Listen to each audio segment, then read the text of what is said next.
मंगलवार व्रत कथा में आपका स्वागत है। जय हनुमान।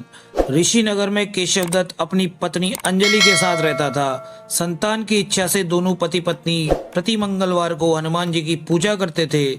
वर्षों तक व्रत करने के बाद भी कुछ न हुआ। कुछ दिनों बाद केशवदत्त पूजा करने के लिए जंगल में चला गया। उसकी पत्नी अंजलि घर में मंगलवार का व्रत करने लगी। एक दिन किसी कारणवश अंजलि हनुमान जी को भोग नहीं लगा सकी और उस दिन भूखी ही सो गई। दूसरे दिन उसने प्रण किया कि अब अगले मंगलवार को हनुमान जी को भोग लगाकर ही भोजन करूंगी।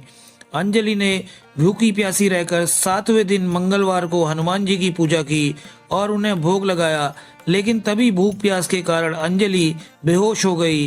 हनुमान जी ने उसे स्वप्न में दर्शन देते हुए कहा, उठो पुत्री, मैं तुम्हारी पूजा पाठ से बहुत प्रसन्न हूँ। तुम्हें सुंदर और सुयोग्य पुत्र होने का वर देता हूँ। तत्काल अंजलि ने उठकर हनुमान जी को भोग लगाया और स्वयं भोजन किया। हनुमान जी की अनुकंपा से अंजलि ने एक सुंदर शिशु को जन्म दिया। मंगलवार को जन्म लेने के कारण उस बच्चे का नाम मंगल प्रसाद रखा गया। कुछ दिनों बाद अंजलि का पति केशवदत्त भी जंगल से लौट आया। उसने मंगल को देखा तो अंजलि से पूछा, यह बच्चा किसका है? अंजलि ने हनुमान जी के दर्शन देने और पुत्र प्राप्त होने का वरदान देने की सारी कथा सुना दी। लेकिन केशवदत्त को उसकी बातों पर विश्वास नहीं हुआ और वह अंजलि पर शक करने लगा। केशवदत्त मंगल को मारना चाहता था।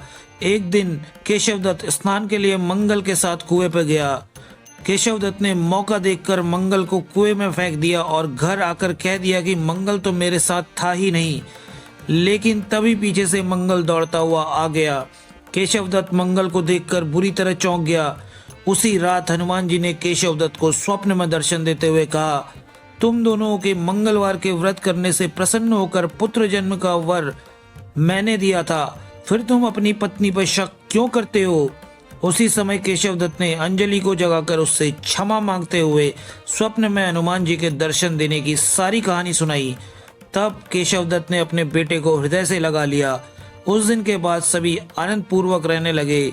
जो दंपत्ति विधिवत मंगलवार का व्रत करते हैं, हनुमान जी उनके सभी कष्ट दूर करके घर में धन संपत्ति का भंडार भर देते हैं, निस्संतानों को संतान देते हैं और शरीर के सभी रक्त विकार के रोग भी नष्ट कर देते हैं। इसीलिए दोस्तों, कमेंट बॉक्स में लिखिए जय हनुमान।